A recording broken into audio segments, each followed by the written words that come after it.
I'm Chris, you're watching FRAG-MENTAL. Hope you're all doing really well. In this video, I thought I'd bring to your attention a great, cheaper alternative to Nasomatto's Black Afgano. Stay tuned to FM.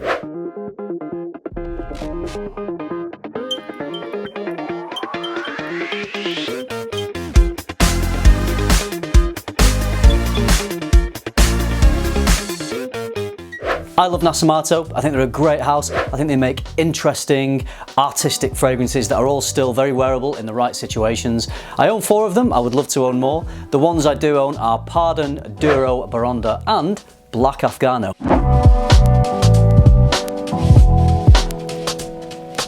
The house of Louis Cardin sent me a fragrance recently and I didn't know anything about it until I sprayed it and it smelled very familiar, so I looked up the notes and it seems to be their inspiration or interpretation of Black Afgano. So I'm going to tell you about that fragrance in this video. The Louis Cardin fragrance is called Oud Forever. It comes in an 80ml bottle. Let's just zoom in on the bottle and I'll tell you the notes that are in this.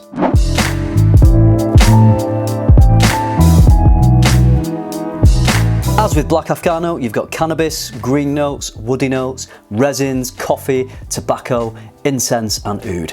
For a cheaper fragrance, the packaging isn't too shabby. It's certainly not niche luxury, but the box is okay. It's just a card box, but it's got some nice detailing on it. And the bottle itself is, again, it's fine. It's not mind-blowing in terms of its presentation, but there is a bit of thought that has gone into it. The cap design is wooden. It is similar to the cap of Black Afgano, so I think it is emulating that. And then you've got this pattern which is printed on the back of the bottle and you can just see through the bottle. One thing you'll notice with this fragrance is the juice is relatively clear compared to Black Afgano's juice. So presentation at this price point I think is very acceptable. So the opening of this one opens as a well-rounded woody scent. I'm just gonna spray it again on my skin.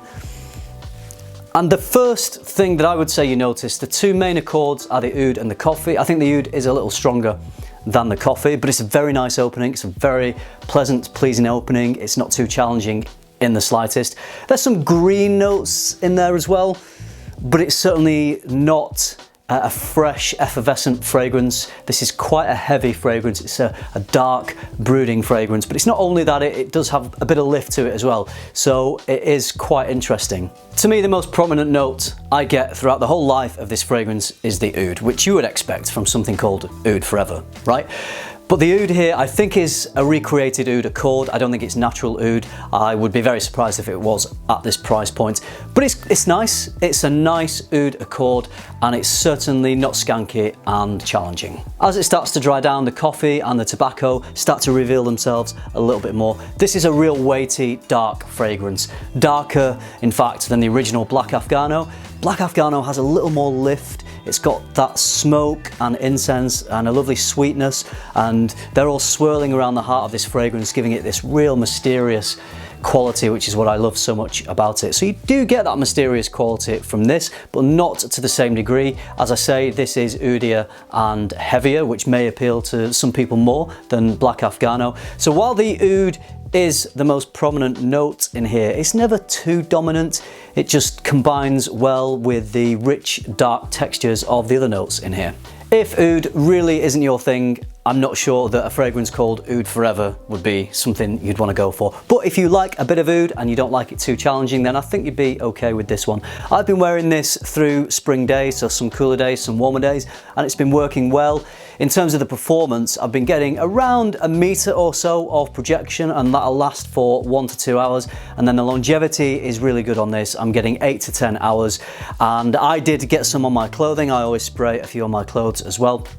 So throughout the day, a whole day of 8 to 10 hours, I was still getting nice wafts of this fragrance. So it does hang around, it does last. The ideal time of year I think would be autumn and winter. I have been wearing it, as I said, on some cooler spring days and it's been working nicely, but this would probably be too much as a summer fragrance. I think it's going to be too heavy, too rich, too dark. So stick to slightly cooler temperatures for this one. In terms of the age of someone who would wear this, most people could get away with this. I think 25 plus would be the minimum age, although feel free to try it if you're under 25. This is just a suggestion.